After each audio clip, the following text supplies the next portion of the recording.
ونشهد أن لا إله إلا الله وحده لا شريك له وأشهد أن سيدنا مولانا محمدا عبده ورسوله أرسله تعالى بالحق بشيرا ونذيرا وداعيا إلى الله بإذنه وسراجا وقمرا منيرا فقد قال الله سبحانه وتعالى في كلامه المجيد والفرقانه الحميد أعوذ بالله من الشيطان الرجيم بسم الله الرحمن الرحيم يا أيها الذين آمنوا كتب عليكم الصيام كما كتب على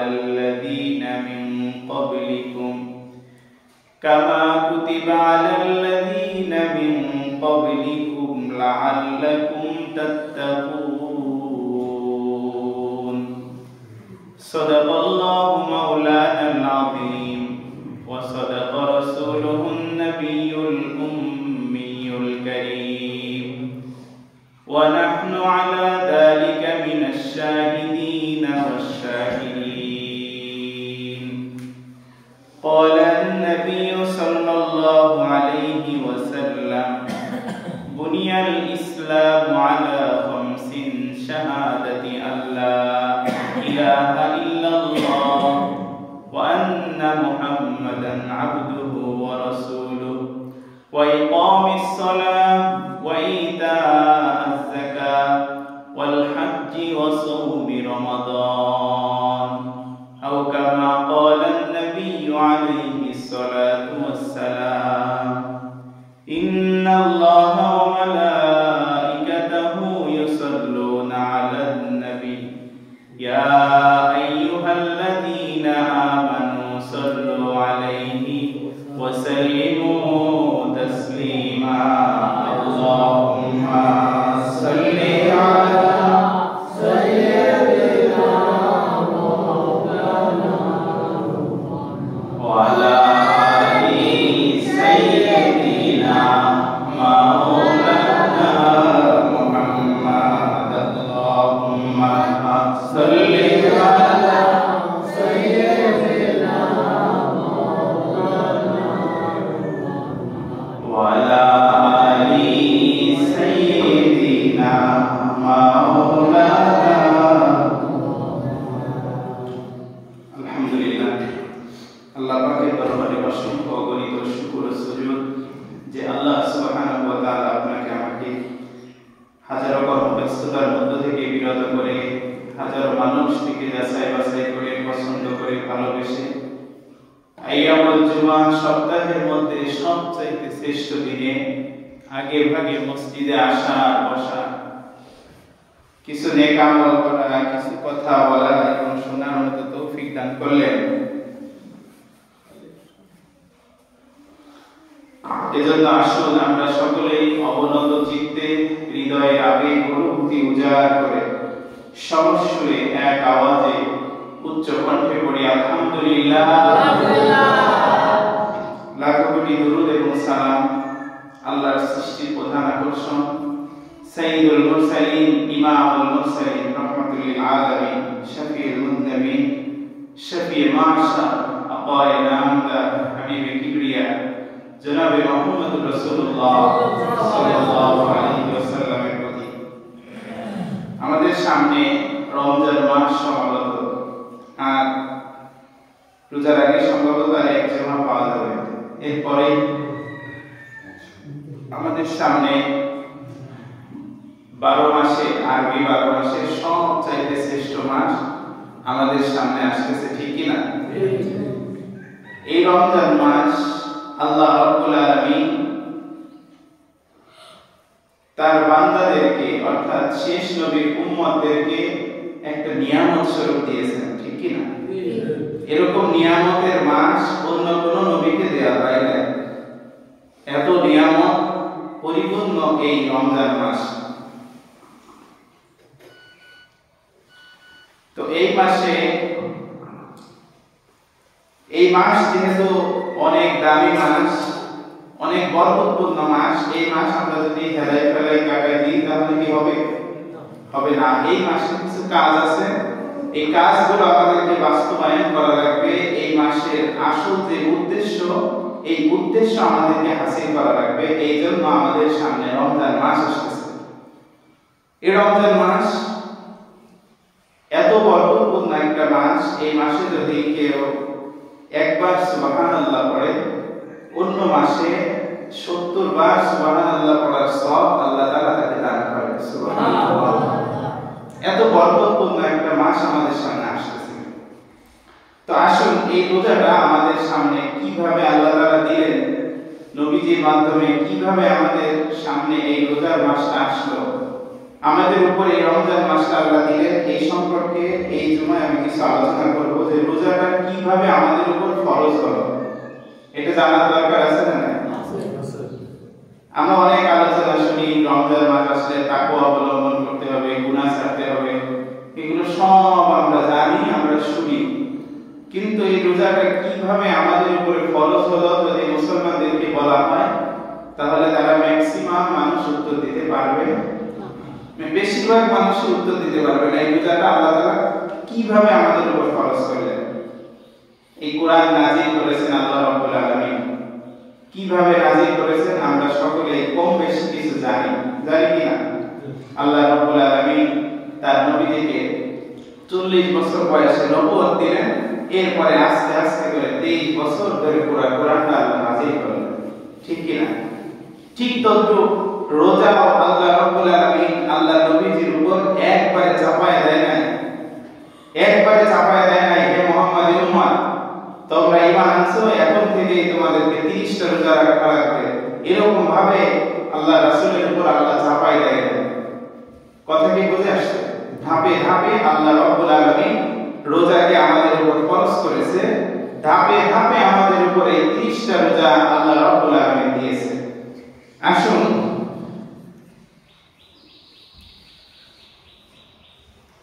আমরা এই বিষয়ে কিছু কথা শুনে আসি। আল্লাহ রাব্বুল আলামিন সূরা বাকারার 183 নম্বর আয়াতে বলতেছেন, সবাই আমার সাথে একটু পড়েন, আউযু বিল্লাহি মিনাশ শাইতানির রাজীম, বিসমিল্লাহির রাহমানির রহিম, ইয়া আইয়ুহাল্লাযীনা আমানু কুতিবা আলাইকুমুস সিয়ামু কামা কুতিবা আলাল লাযীনা মিন ক্বাবলিকুম লাআল্লাকুম তাত্তাকুন। বিরক্ত লাগতেছে আওয়াজটা, তাই না? এই বক্সের আওয়াজটা খুব বিরক্ত লাগতেছে। রোজ কালেকশন পাস নাকি বুঝলাম না কেন ভাবে আছে।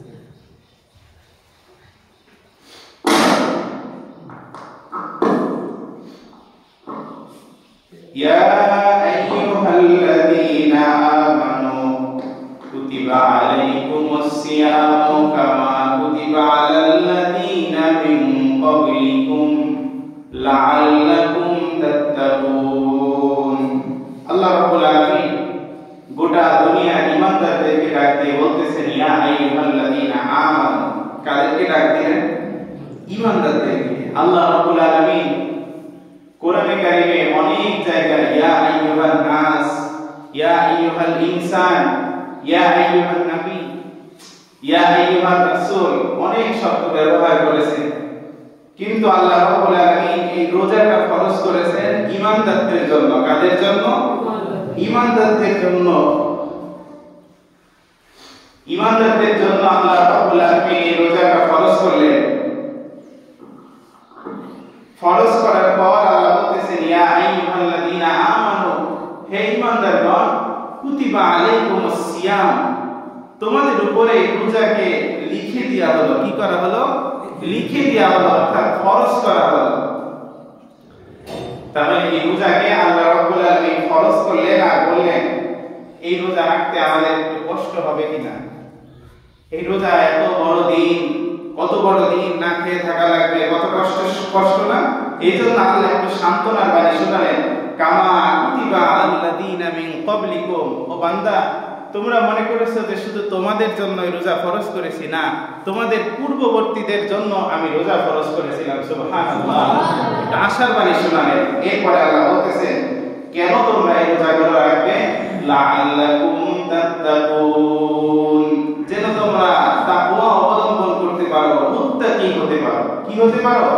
মুত্তাকি হতে পারো। এই জন্য আমি আল্লাহ রাব্বুল আলামিন এই রোজাকে ফরজ করলাম। তাহলে আমরা এর থেকে বুঝলাম যে পূর্ববর্তী নবীগণের উপরও কি এই রোজা ফরজ ছিল। কথা কি বুঝে আসছে? পূর্ববর্তী নবীদের উপর এই রোজা ফরজ ছিল। তাহলে আসুন এই রোজা আমাদের নবীদের উপরে 30টা রোজা কিভাবে ধাপে ধাপে ফরজ হলো আমরা এবার একটু শুনে আসি।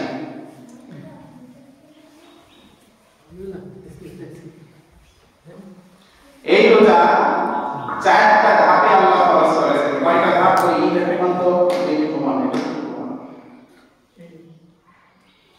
এই রোজা আল্লাহ রাব্বুল আলামিন 4টা ধাপে আমাদের জন্য ফরজ করেছেন। কয়টা ধাপ? 4টা ধাপ। আমি একটু বাড়ান, ওই গুলো না সাউন্ডে যে এখানে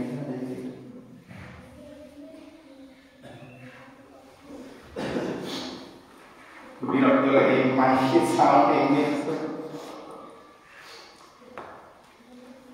কথা লাইন হারা যায়, মাইকে শোনা না গেলে কথা লাইন হারা যায়।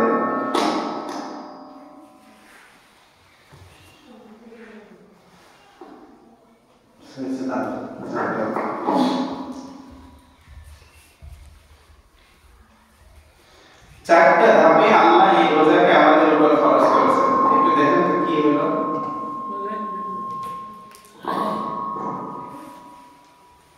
শুক্রবার আসলে যত সমস্যা এখানে একটু থাকবে।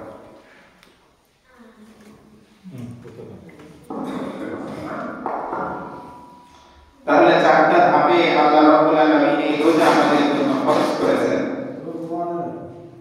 1 নম্বর ধাপ, প্রথম ধাপ, আল্লাহ রাব্বুল আলামিন আমাদেরকে এই রোজা অভ্যাস করালেন। নবীজির মাধ্যমে এই রোজা অভ্যাস করালেন। কি করালেন? অভ্যাস। আমি কিন্তু একটু পরে ধরবো যে প্রথম ধাপে কি ছিল। প্রথম ধাপে আল্লাহ রাব্বুল আলামিন এই রোজাকে অভ্যাস করালেন। নাসাই শরীফের 2413 নম্বর হাদিস। কত নম্বর হাদিস? 2413 নম্বর হাদিস।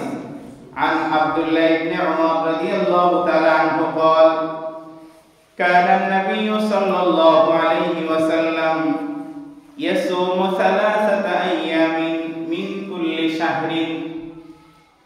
নাসাই শরীফের 2413 নম্বর হাদিসে আল্লাহ রাসূল বলতেছেন যে আল্লাহ রাব্বুল আলামিন এই রোজা ফরজ হওয়ার আগে সর্বপ্রথম আল্লাহ তাআলা আল্লাহর নবী মুহাম্মদ রাসূলুল্লাহ সাল্লাল্লাহু আলাইহি ওয়াসাল্লাম তিনি প্রতি মাসে 3টা করে রোজা রাখতেন। কয়টা রোজা? 3টা করে আল্লাহর নবী রোজা রাখতেন। এবার আসেন এর পরবর্তী যে হাদিসটা আসছে, নবীজি কোন কোন দিন রোজা রাখতেন? মাসের সব দিনই কি রোজা রাখতেন, না প্রথম দিকে, না শেষের দিকে, কোন 3 দিন রোজা রাখতেন? এই ব্যাপারে নাসাই শরীফের 2414 নম্বর হাদিস, মানে এর পরবর্তী হাদিসে আল্লাহর নবী বলেন, عن ابن عمر رضي الله تعالى عنه قال قال رسول الله صلى الله عليه وسلم كان يصوم 3 أيام من كل شهر يوم الاثنين من أول شهر والخمسين الذي يليه ثم الخميس الذي يليه। আল্লাহ নবী সাল্লাল্লাহু আলাইহি সাল্লাম প্রতি মাসে কয়টা করে রোজা রাখতেন? 3টা। আল্লাহ অভ্যাস করাচ্ছেন। কোন কোন দিন রোজা রাখতেন? প্রতি মাসে প্রথম সপ্তাহ মিন আউয়ালি শাহরিন, প্রথম সপ্তাহে আল্লাহ রাসূল রোজা রাখতেন বৃহস্পতিবার। কি বার? প্রথম সপ্তাহে রোজা রাখতেন, না প্রথম সপ্তাহে রোজা রাখতেন সোমবার। কি বার? মাসের প্রথম সপ্তাহে প্রথম দিন রোজা রাখতেন সোমবার। এরপরে দ্বিতীয় সপ্তাহে রোজা রাখতেন বৃহস্পতিবার। তৃতীয় সপ্তাহের বৃহস্পতিবারে আবার তিনি রোজা রাখতেন। প্রতি মাসে, প্রত্যেক আরবি মাসের এই 3টা দিন তিনি রোজা রাখতেন। অনেক দিন রাখার পরে এরপরে আল্লাহ রাসূল সাল্লাল্লাহু আলাইহি সাল্লাম এরপরে আমরা প্রথম ধাপে কি পেলাম? প্রথম ধাপে রোজা আল্লাহ রাব্বুল আলামিন অভ্যাস করালেন। এবার আসেন 2 নম্বর ধাপ। 2 নম্বর ধাপে আল্লাহ রাব্বুল আলামিন ছোট একটা রোজা, একেবারে 2-1টা রোজার মধ্যে এরকম একটা রোজা আল্লাহ রাসূলের মাধ্যমে তিনি ফরজ করলেন। এই রোজা হচ্ছে আশুরার রোজা। কি রোজা? আশুরার রোজা, অর্থাৎ 10ই মুহররমে যে রোজা রাখা হয়। হাদিস শরীফের মধ্যে আসছে, বুখারী শরীফের 204 নম্বর হাদিস। এই হাদিসে আসছে আন ইবনে আব্বাস রাদিয়াল্লাহু তাআলা আনহু قال قال رسول الله صلى الله عليه وسلم قدم النبي المدينة নবী সাল্লাল্লাহু আলাইহি সাল্লাম মদিনায় গেলেন। কোথায় গেলেন? মদিনায় গেলেন। ফারাআল ইয়াহুদা তাসুমু ইয়াউম আশুরা, তিনি এখানে যাওয়ার পরে দেখলেন ইহুদিরা আশুরার দিনে রোজা রাখে। ইহুদিরা কি করে? আশুরার দিনে তারা রোজা রাখে। ফাকালা, আল্লাহ রাসূল বললেন মা হাযা, এটা কি? ইহুদিদেরকে বলতেছে মা হাযা, হে ইহুদিরা এটা কি? ক্বালু হাযা ইয়াউমুন সালিহুন, ইহুদিরা জবাব দিল এই দিনটা হচ্ছে একটা উত্তম দিন। এই দিনটা কি দিন? একটা উত্তম দিন। বুখারী শরীফের 2004 নম্বর হাদিসে এই হাদিসটা আসছে। হাযা ইয়াউমুন আজ্জাল্লাহ বানি ইসরাঈল মিন আদুওয়িহিম, এই দিন মানে ওই আশুরার দিন ইহুদিরা বলতেছে এই দিনে আল্লাহ রাব্বুল আলামিন মুসা আলাইহিস সালামকে এই ফিরাউন বাহিনীর বিশাল শত্রু থেকে আল্লাহ রাব্বুল আলামিন বিশাল সমুদ্র পার করায়া ওই পাশে উঠাইছিলেন আর ফিরাউনের বাহিনীকে ধ্বংস করে দিয়েছিলেন। এই দিনটা ছিল 10ই মুহররম। সুবহানাল্লাহ। মুসা আলাইহিস সালাম এই বিশাল নদী দৌড়ায় দৌড়ায় পার হয়ে গেলেন আর ফিরাউনের বাহিনী ধ্বংস করলেন। ওই দিনটা ছিল কি দিন? আশুরার দিন, 10ই মুহররম। ফাসামাহু মুসা, আল্লাহ রাব্বুল আলামিন তার শুকরিয়া আদায়ার্থে মুসা আলাইহিস সালাম এই দিনে রোজা রাখতেন। কি করতেন? মুসা আলাইহিস সালাম রোজা রাখলেন। আল্লাহর নবী সাল্লাল্লাহু আলাইহি সাল্লাম বলতেছে যে ইহুদিরা যদি এই দিনে রোজা রাখতে পারে তাহলে মুসা আলাইহিস সালাম তো তিনি একজন নবী, আমিও একজন নবী, সে তো আমার ভাই, সে আমার ভাই হিসেবে ইহুদিদের থেকে আমার হক আরো বেশি। ইহুদিরা রোজা রাখে একটা, আর এর পরের বছর থেকে আমি মুহাম্মদুর রাসূলুল্লাহ সাল্লাল্লাহু আলাইহি সাল্লাম রোজা রাখবো 2টা। কয়টা? 2টা। এবং সাহাবীদেরকে আদেশ করলেন ওয়া আমারা বিসিয়ামিহি, হে সাহাবীরা তোমরা এই 2 দিন রোজা রাখো। সুবহানাল্লাহ। এই 2টা রোজা ফরজ হয়ে গেল। কয়টা রোজা? 2টা রোজা। আশুরার দিনে যে রোজা, এই রোজাটা আল্লাহর নবীর মাধ্যমে আল্লাহ তাআলা ফরজ করে দিলেন। এই কয় নম্বর ধাপ? 2 নম্বর ধাপ। এবার আসেন 3য় ধাপে। রোজার পরিবর্তে ফিদিয়া বা সদকা দেওয়ার একটা বিধান ছিল। সূরা বাকারা 184 নম্বর আয়াতে আল্লাহ রাব্বুল আলামিন বলতেছেন আইয়ামান মা'দুদাত ফামান কানা মিনকুম মারিদান আও আলা সাফারিন ফাইদ্দাতুম মিন আইয়ামিন উখর ওয়া আলাল্লাযীনা ইউতীকুনাহু ফিদিয়াতুন তুআমু মিসকিন। যদি কেউ রোজা রাখতে সামর্থ্যবান না হও অথবা তোমাদের টাকা থাকে, কি থাকে? টাকা থাকে, তাহলে তোমরা গরীব অথবা মিসকিন তাদেরকে ফিদিয়া দাও, একজন মিসকিনকে খাওয়ায় দাও, তোমার আর রোজা রাখা লাগবে না। রোজার পরিবর্তে তুমি যদি কাউকে একজন মিসকিনকে খাওয়ায় দাও তাহলে তোমার আর রোজা রাখা লাগবে না, তুমি রোজার এই হুকুম থেকে বেঁচে গেলে। এটা কয় নম্বর ধাপ? 3 নম্বর ধাপ। এইবার আসেন চূড়ান্ত যে ধাপে চাই একেবারে আল্লাহ রাব্বুল আলামিন 30টা রোজায় ফরজ করে দিলেন। এই ধাপ হচ্ছে 4 নম্বর ধাপ। আল্লাহ বলতেছেন শাহরু রমাদানাল্লাযী উনজিলা ফীহিল কুরআন হুদাল লিন-নাস ওয়া বাইয়িনাতিন মিনাল হুদা ওয়াল ফুরকান ফামান শাহিদা মিনকুমুশ শাহরা ফালইয়াসুম।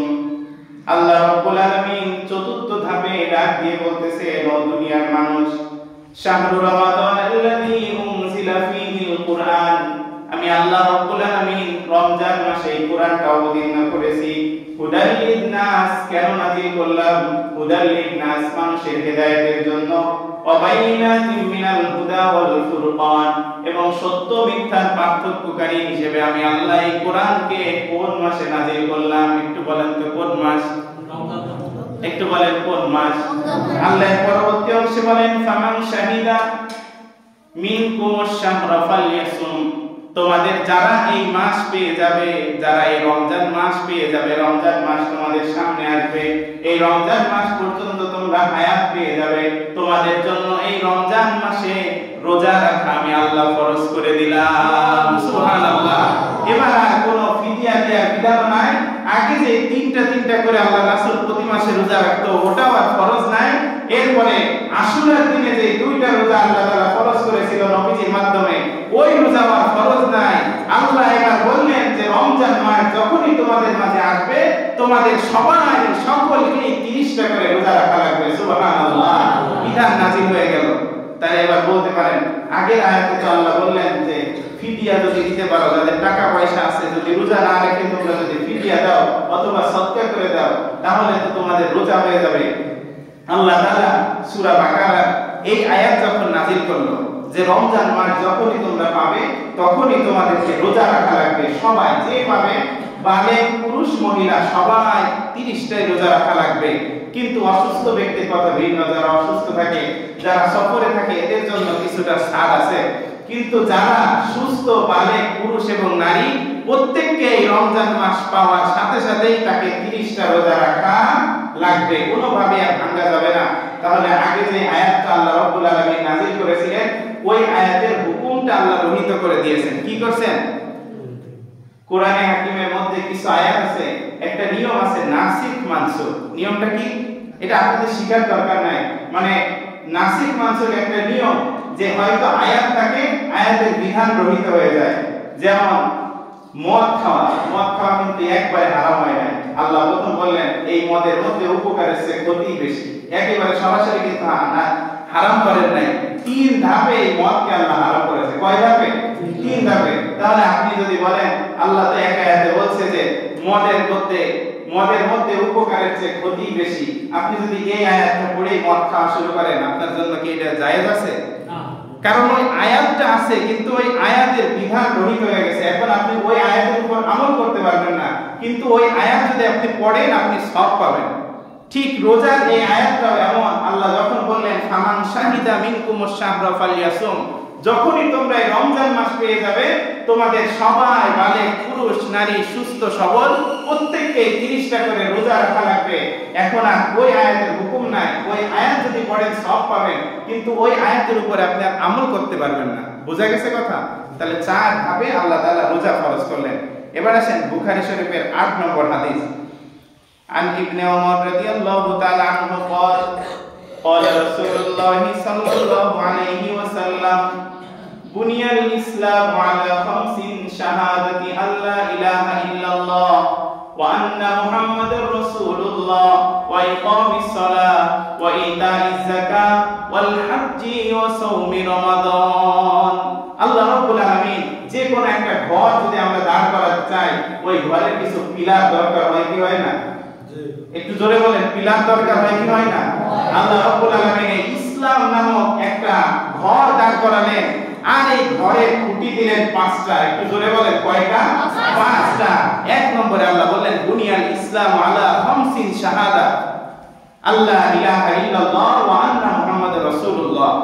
আল্লাহ এবং আল্লাহর রাসূলের প্রতি ঈমান আনা লাগবে। 1 নম্বর খুঁটির নাম কি?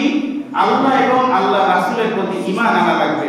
ওয়া ইকামিস সালাত, নামাজ কায়েম করা লাগবে। ওয়া ইতাইজ যাকাত, যাকাত আদায় করা লাগবে। ওয়াল হাজ্জি ওয়া সাওমি রমাদান, এবং যদি সামর্থ্য থাকে তাহলে হজ করা লাগবে। 5 নম্বরে আল্লাহ বললেন রোজা রাখা লাগবে। কি রাখা লাগবে? রোজা রাখা লাগবে। এখন যদি আপনি বলেন যে আমি রোজা রাখবো না কিন্তু আমি পরিপূর্ণ মুসলমান, একটু বলেন তো পরিপূর্ণ মুসলমান আপনি হতে পারবেন? না। একটা ঘর যেমন এই যে মসজিদটা মনে করেন, এই ছোট মসজিদটা দাঁড় করাতে কতগুলো পিলার দরকার হয়েছে। ইসলামটা ঠিক এরকম 5টা খুঁটির উপরে আল্লাহ দাঁড় করাইছে। এই 5টা খুঁটির মধ্যে আপনি একটা খুঁটি দিলেন না, ওই ঘর এক কোণা বাঁকা হয়ে থাকবে কিনা? কি থাকবে কিনা? এখন যদি আপনি বলেন আমি রোজা রাখবো না কিন্তু আমি ইসলাম মানি, আমি মুসলমান, সে কি মুসলমান বা ইসলাম মানতে পারবে? না। আবার বলল যে আমি নামাজ পড়বো না, তাহলে বলেন তো তার ইসলাম কি পরিপূর্ণভাবে একটা ঘর তৈরি হবে? না। এখানে তো বেশিরভাগ মানুষই এই পাঁচটা জিনিসের উপর আল্লাহ যে ইসলামকে দাঁড় করালেন, ম্যাক্সিমাম মানুষের এই পাঁচটা জিনিসের একটাও নাই বললেই চলে। দুইটা জিনিস, এর মধ্যে দুইটা দিলেন আল্লাহ সম্পদের সাথে। যদি সম্পদ থাকে তাহলে তোমরা যাকাত দিবে, আর যদি সম্পদ থাকে তাহলে হজ করবে। এই দুইটা নাই বাদই দিলাম, বাকি তিনটা তো সবার জন্য। ঈমান আনা লাগবে, নামাজ পড়া লাগবে, 5 নম্বরে বললেন রোজা রাখা লাগবে। আমরা কয়জন এই তিনটা ঠিকমতো করতে পারি? আমরা তো বলতেছি আমরা মুসলিম, আমরা ইসলাম মানি, আমরা কতটুকু মানি? আসল যেটা আল্লাহ বলেন সেইটাই তো মানতে পারতেছি না। পারতেছি? আসেন এবার, তাহলে ইসলামের খুঁটি কয়টি? 5টি। এর মধ্যে একটা হলো রমজানের রোজা রাখা। এবার আসেন বুখারী শরীফের 1909 নম্বর হাদিস। আল্লাহ রাসূল বলেন, আন আবি হুরায়রা রাদিয়াল্লাহু তাআলা আনহু قال সুমু লিরুয়াতিহি ওয়া আফতিরু লিরুয়াতিহি। তোমরা চাঁদ দেখে রোজা রাখবে এবং চাঁদ দেখে ঈদ করবে। তোমরা চাঁদ দেখে রোজা রাখবে এবং চাঁদ দেখে ঈদ করবে। একটু বলেন সবাই, তোমরা চাঁদ দেখে রোজা রাখবে এবং চাঁদ দেখে ঈদ করবে। এইখানে কি বলছে যে তোমরা মোবাইলে চাঁদ দেখে রোজা রাখবে আর মোবাইলে চাঁদ দেখে ঈদ করবে? এরকম কোনো কথা বলা আছে? তাহলে আমাদের কিছু ভাইয়েরা আছে তারা একদিন আগে ঈদ করে ফেলে। যে সৌদি আরবে একটা ছেলে ফোন করেছে, আমাদের এখানে তো চাঁদ উঠে গেছে আব্বা। ও আচ্ছা ঠিক আছে, কালকে আমরাও তাহলে ঈদ করে ফেলবো। তারা ঈদ করে ফেলে। আসলে কি এটা ঠিক? আল্লাহ রাসূল বলল যে তোমরা চাঁদ দেখে রোজা রাখবে তোমাদের দেশে। তাহলে সৌদি আরবে যদি ফোন দেয় যে বাবা আমি তো এখানে এশার নামাজ পড়তেছি, বলেন তো ও বাংলাদেশে এশার নামাজ এখন পড়তে পারবে? সৌদি আরবে যে সময় ফজরের নামাজ পড়ে, আমরা কি সেই সময় ফজরের নামাজ পড়ি? আমাদের এখানে তো সেই সময় 9টা কি 10টা বাজে সকাল। ওই সময় আপনি তাহলে ফজরের নামাজ পড়বেন, এটা কি হবে? কোনদিন সম্ভব? তাহলে আল্লাহ রাসূল যেহেতু বললেন চাঁদ দেখে তোমরা রোজা রাখবে এবং চাঁদ দেখে তোমরা ঈদ করবে, অন্য সব কিছু বাদ, মোবাইল যা আছে সব বাদ, চাঁদ আমরা দেখেই রোজা রাখবো, চাঁদ দেখে আমরা ঈদ করবো। পারবো তো ইনশাআল্লাহ? এবার আসেন, রাসূল সাল্লাল্লাহু আলাইহি সাল্লাম, টাইম তো শেষ হয়ে গেছে মাইক ঠিক করতে করতে, একটা হাদিস বলেই শেষ করব। এই রোজাটা প্রথম দিকে কেমন ফরজ ছিল, মানে কিভাবে ছিল এই রোজাটা? বুখারী শরীফের 1915 নম্বর হাদিস। কত নম্বর হাদিস? 1915 নম্বর হাদিস। এই সাহাবীর নাম হলো কায়েস ইবনে সিরমা। একটু নামটা সবাই বলেন তো, কায়েস ইবনে সিরমা, একটু নামটা মনে রাখেন। এই সাহাবীর নাম কায়েস ইবনে সিরমা। প্রথম যুগে যে সময় রোজা ফরজ হলো, কেমন রোজা ছিল, কেমন ভাবে রাখতে হতো, এই হাদিস থেকে আপনি একটু জেনে নেবেন। আল্লাহ রাসূল সাল্লাল্লাহু আলাইহি সাল্লাম, কায়েস ইবনে সিরমা তিনি কাজ থেকে বাড়িতে আসলেন। আসার পরে ওই সময় রোজার বিধান ছিল কি, আজকে ইফতারের সময় অর্থাৎ মাগরিবের সময় বা মাগরিবের আযান দিলে আপনি যেই খাবারটুকু খাবেন, এই খাবার খেয়ে আপনার শেষ, সেহরি খেয়ে আর খাওয়া লাগবে না। পরবর্তী দিন আবার ইফতারের সময় এসে আপনার খাওয়া লাগবে। এই বিধান ছিল ওই সময়। তো কায়েস ইবনে সিরমা ইনি সারা দিন কাজ করার পরে এবার বাড়িতে আসছে। আসার পরে বিবিকে বলছে, বিবি আমাকে কিছু খাবার দাও, কিছু ইফতারির ব্যবস্থা করো। বলছে ঘরে তো কিছু খাবার নাই, দাও আমি দেখতেছি। তো উনি কিছু খাবারের সন্ধানে গেছে। যাওয়ার পরে এদিকে ইনি সারাদিন কাজ করার পরে ক্লান্ত হয়ে গেছে। ক্লান্ত অবস্থায় তিনি ঘুমায় গেছে। যখন ঘুমায় গেছে, বিবির আসতে একটু দেরি হয়েছে, এসে দেখে তার স্বামী ঘুমায় গেছে। তার রোজা আবার অটোমেটিক শুরু হয়ে গেছে। কি হয়ে গেছে? মাগরিবের সময় কিন্তু সে খাইতে পারে নাই, তার রোজা শুরু হয়ে গেছে। পরবর্তী দিন চলে গেছে, মানে রাত চলে গেছে। যাওয়ার পরে পরবর্তী দিনে আবার কাজে গেছে। যাওয়ার পরে কিছুক্ষণ কাজ করার পরে 2 দিন না খাওয়া অবস্থায়, এত সোজা থাকা আর সৌদি আরবের যেই গরম জায়গা, ওই অবস্থায় তিনি কাজ করতে করতে হঠাৎ করে বেহুশ হয়ে গেছে। আল্লাহ রাসূলের কাছে এই খবর যখন গেছে, যাওয়ার পরে আল্লাহ তাআলা সূরা বাকারার 187 নম্বর আয়াতে আল্লাহ তাআলা রোজাকে একটু ছোট করে দিয়ে, রোজাকে একটু সংক্ষেপ করে দিয়ে আল্লাহ বলল যে মাগরিব থেকে সুবে সাদেক পর্যন্ত অর্থাৎ ফজরের আগ পর্যন্ত তোমাদের জন্য খাওয়া এবং স্ত্রীর সাথে তোমাদের থাকাকে বৈধ করা হলো। সুবহানাল্লাহ, সুবহানাল্লাহ। এই এক সাহাবীর কষ্টের জন্য আল্লাহ তাআলা এই রোজাটাকে আমাদের জন্য সহজ করে দিলেন। সুবহানাল্লাহ। আল্লাহ আয়াতে কারিমা নাযিল করলেন, ওয়া আহাল্লাল্লাহুল ওয়া আকুহিল্লা লাকুম লাইলাতাস সিয়ামির রাফাতু ইলা নিসাইকুম। তোমাদের জন্য রমজান মাসে রমজান মাসের রাতে উহিল্লা লাকুম লাইলা, লাইলুন শব্দের অর্থ রাত, তোমাদের জন্য রাতে অর্থাৎ মাগরিব থেকে ইফতার থেকে নিয়ে সুবহে সাদিক পর্যন্ত, ফজরের আগ পর্যন্ত আল্লাহ রাব্বুল আলামিন স্ত্রীর কাছে থাকা এবং এই সময়ে পানাহার করা তোমাদের জন্য বৈধ করে দিলেন। সুবহানাল্লাহ। কি এক সাহাবীর কষ্টের কারণে রোজাটা আমাদের জন্য সহজ হলো কিনা? আল্লাহ তাআলা আমাদেরকে এই সহজ রোজা, কত কঠিন হতো যদি ইফতারের সময় খেয়ে পরবর্তী দিন আবার ইফতারের সময় খাওয়া লাগতো, আমাদের জন্য কত কঠিন হতো একটু চিন্তা করেন তো। এই ফজর থেকে নিয়ে মাগরিব পর্যন্ত, তাই আপনি যদি এই গ্রামের মধ্যে জরিপ চালান, 50 জন মানে যাদের উপযুক্ত রোজা রাখা 50% মানুষ রোজা রাখে না, ঠিক কি না? আমি মানে ভুল বলতেছি, আমি আমার এলাকার কথা বলতেছি যে 50% মানুষ তারা রোজা রাখে না। এই হলো অবস্থা। তাহলে যদি ওই বিধান যদি থাকতো তাহলে আমাদের জন্য কত কঠিন হতো। আসুন আমরা এই হাদিস থেকে শিক্ষা নিয়ে আমরা যেন এই রমজানের সামনে যে রমজান আসতেছে, এই রমজানে একটা রোজা আমরা ভাঙবো না। পারবো তো ইনশাআল্লাহ? পারবো তো ইনশাআল্লাহ?